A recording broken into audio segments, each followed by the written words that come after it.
Mali and Burkina Faso have taken steps to distance themselves from an ECOWAS resolution to pursue military action against Niger Republic's new military rulers if they fail to restore constitutional order after a 7-day deadline. In a joint statement, the leaders of both West African nations said any military action by the regional bloc would be considered a declaration of war and an assault against the sovereignty of an independent nation, which is protected under international conventions. African Affairs Analyst Dr. Victor Okhai joins us now to discuss recent developments in Niger Republic. He will also look at how far ECOWAS can go without the support of the two nations. Good to have you, Dr. Okhai. Thank you for your time. Thank you for having me. Always a pleasure to be here. Always a pleasure to have you. Now, were you taken aback when you saw the demonstrations today by hundreds of people who are actually backing the coup in Niger? They gathered for a mass rally in the capital, Niamey, but were you surprised by that at all? No, I wasn't. Okay. Because frankly, power is derived from the people, obviously. And when this happened, let me go into a few things. I remember Chiani is his name, the general, the current leader, and a statement that the military in Niger were making anyway, that when they were going after terrorists, Bazoum, the president, said to them, stop, don't. He was getting orders from the French not to go after the terrorists, and people are dying. Okay? So it therefore means that quite a few of the so-called democratically elected presidents across the continent are nothing but puppets, and that they are propped up by Western powers, not in the interest of the common persons or of the people, but in the interest of those, if you like, masters. Okay? And so there comes a time when the people have it up to here, and they say enough is enough. Because of course there'll be infrastructural decay, the economy will be collapsing and all of that. And you know, Niger, of course, is being exploited every day. Their uranium, they're supposed to be a very rich country. The French are just exploiting them like they're exploiting the rest of Africa. You know, and people are getting educated. There's the internet, so you can get information. And so when the coup took place, why did the people not protest? Instead, the people were rejoicing, you know? And so I think that the rest of us should actually respect the wishes of the people. They are an independent nation. Whereas I'm not a supporter of military interregnum or coup, I do not think that that's the best way to take over power. But you must look at what, if we are talking about democracy, it therefore means what do the people want? If the people are fed up, it means they don't want the current administration. But what happens where the administration continues to impose itself on the people using the military to quell rebellion, and probably they're not, you know, elections or results are manipulated and things like that. So what you saw in Niger today is how the people feel. And if that's how the people feel, then I think the rest of us should be a bit more careful. We cannot cry more than the bereaved. You cannot be more Catholic than the Pope. Than the Pope.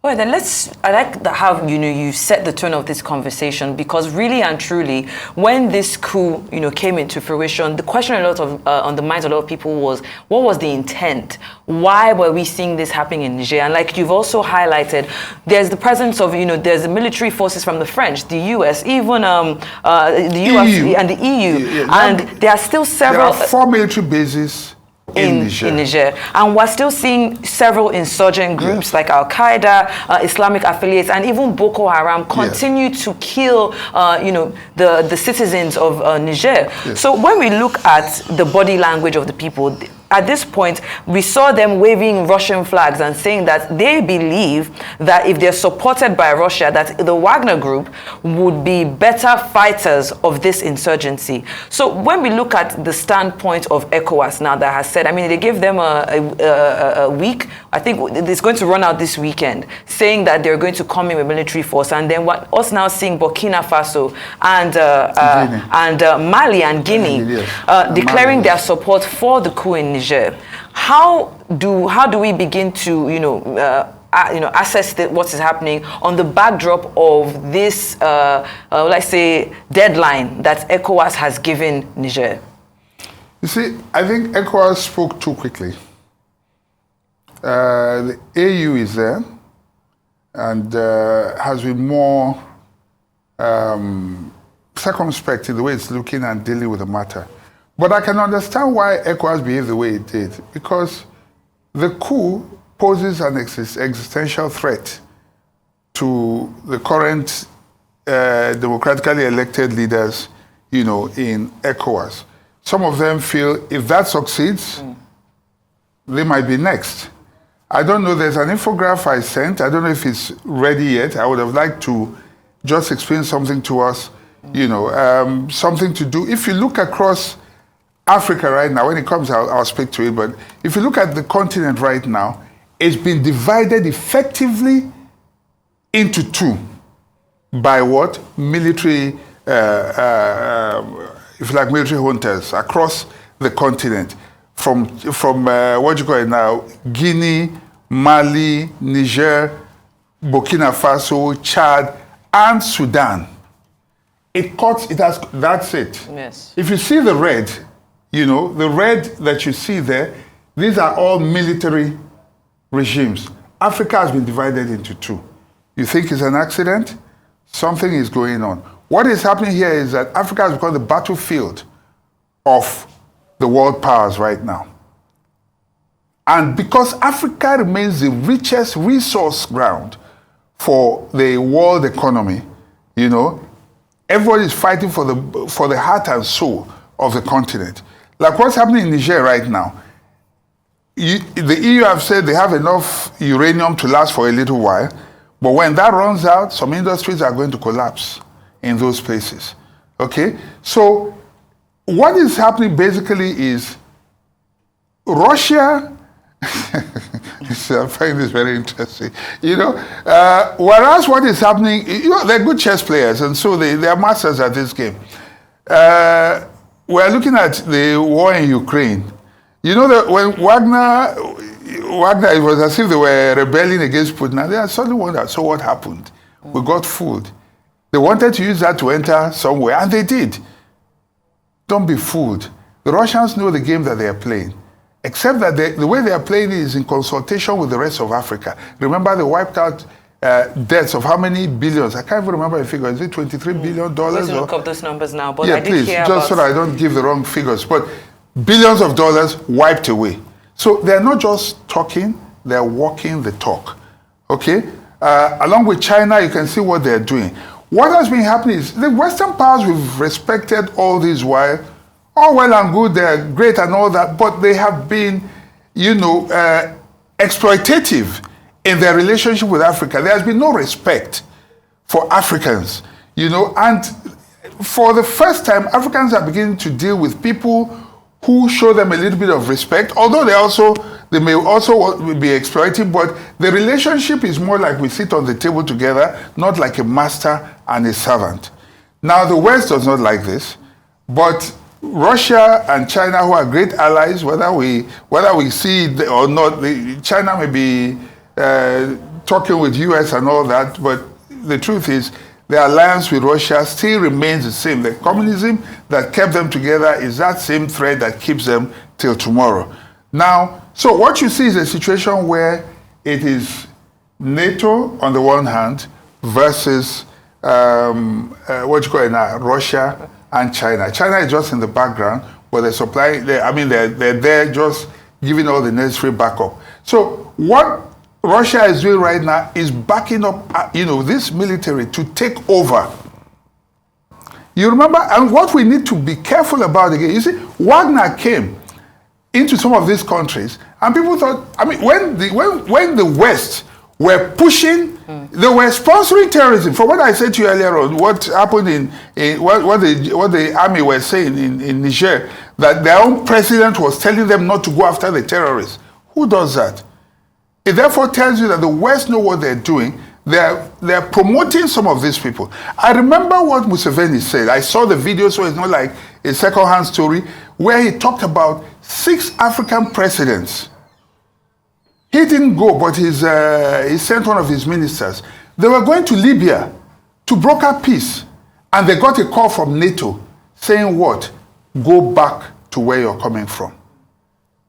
6 presidents of independent African countries, and you are ordering them back. Who does that? And where is Libya today? So you can see that the things that have been happening have not really been in our best interest. You know, for so long, the West has done what it has done, but a few more people are getting wiser. And let me tell you how they recruit some of their people as well. Some of these people, whether from the side of the West or Russia and the rest, when we send our military to go for training, whether it's in Sandoz, it's in Russia, or wherever, these guys get indoctrinated. For information, there are black Wagners now. When they come, you won't see the white man. You didn't see them in Niger. These are black Wagners, and there are many more. And so we have to be very careful as we jump into this war. I would think that a non-kinetic method is better. Let's dialogue. If you go militarily, the continent will be scattered. And as you can see from that belt there, it will just be them coming in one full force. ECOWAS which was your original question, is depleted right now. So there's no unity in ECOWAS anymore. And we're blocking Niger, our source of water for River Niger.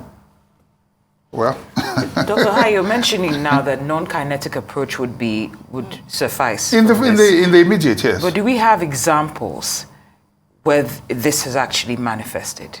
Concrete examples? Well, have we done this before is a question I would also like to ask. Have we tried to go and militarily force? I know that in the Gambia, for instance, we might argue that Yahya Jammeh was forced to leave, but that was because he wasn't military. He was a civilian government president who didn't want to give up power. And so he was threatened and he left. Now, that's different from this. I don't know, and this is not, I'm not indicting our military, but quite frankly, I doubt that the morale and the unity of the Nigerian army is at its peak. I doubt. We don't have ECOMOG. ECOMOG is not, we used to have ECOMOG. So we had one force. Now you have to reconstitute, you know. So if we had that fighting force like we had before, you might say immediately deploy and all that. But we are battling things on so many fronts. We are battling Boko Haram. We still have not been able to deal with it. We are battling IPOB. We have not been able to deal with it. We are battling all sorts of, you know, things happening here. And if we allow, I heard the Vice President of America calling the ECOWAS president and our president say, "Oga, well done, no. Make sure say that did not happen." No. You don't. You are a president of an independent nation. You do not take dictations from them. Look at what is in your country's best interest. When all is said and done, Niger is still your brother. They're still your neighbors. If you go in there, it's the ordinary citizens that you're going to kill. Should we not sit down and start dialoguing before threatening? If I may, Shaita, pardon me. Yes.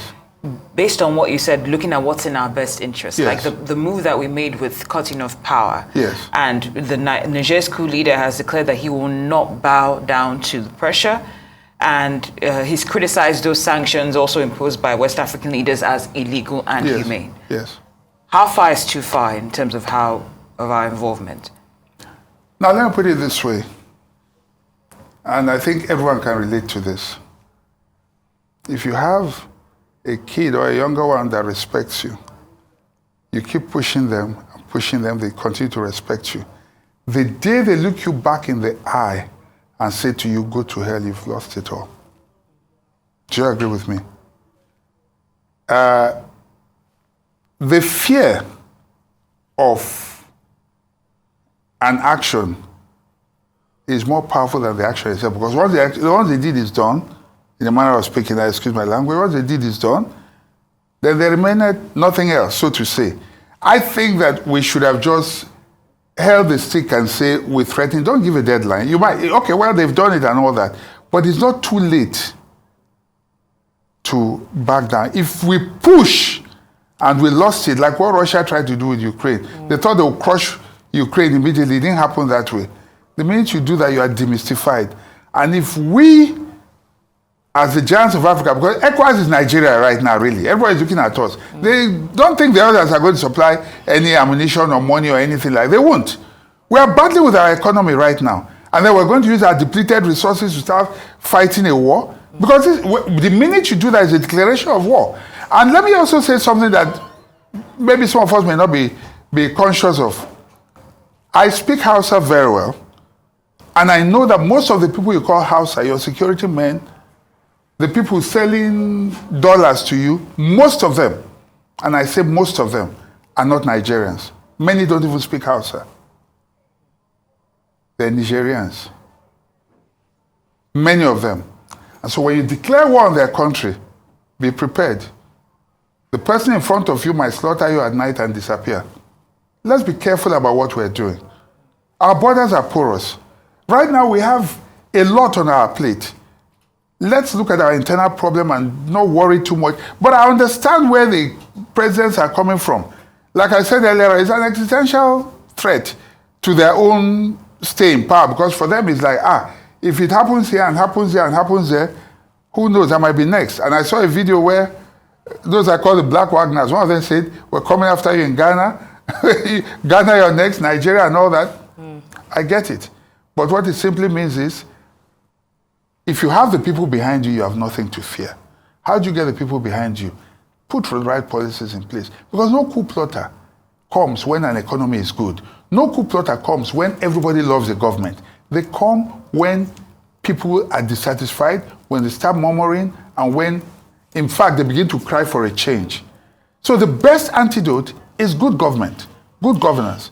Treat the people well, make sure the economy runs very well. That's the only antidote against coup. As for what is happening in Niger, we must, I will again repeat, discretion is a better part of valor. Don't just jump in and say because you are a giant. You might see David 5 united. Exactly, even David killed Goliath. 5 united men can defeat 50 people who are not united or have low morale. And I dare say, our military, I don't know how strong the morale is. I don't even know how united they are going into this battle. Some of the soldiers from the north will be going to fight. Let me not say too much. No, say this is where you have to express yourself. You know, some of the people that you're sending to go and fight them, you might end up going there and then they join those people and start fighting you. You saw how close our former president was to although he was a friend of Bazoum. But the people you're going to fight are your very own brothers. You know? So that's why dialogue, I still think, is the best way. It's still the best way. A pattern is emerging. You saw that map. Africa has been divided into 2. I don't know what the end game is, but we must be careful. We cannot ignore what is staring us in the face. If all that force comes down on the rest of us, don't forget, South Africa is part of BRICS. They're on the Russian side. You get what I'm saying? So there will be a strong force from behind, and we'll just be caught up in the middle. And what happens? Thank you. Just quickly, who will be in the best position to do that mediation right now, based on what you're seeing? I think that in 10 seconds. In 10 seconds. Let the AU come in and help us save face. That was going to be my next question, the disparity of, the timelines, because AU gave one timeline and then ECOWAS gave a separate one, but we've run out of time. Very quickly, just to make sure we have our facts straight, the total amount of debt that the African countries got written off by Russia amounts to $23 billion. That's what I said. But so that's, I said 23 or 28. Yeah, thank you for that fact check. Yes, thank you so much for being here. Really appreciate your time. Of course, Dr. Victor Okhai, you are an African Affairs Analyst and you have analyzed this particular subject matter to a T. Thank you for being here.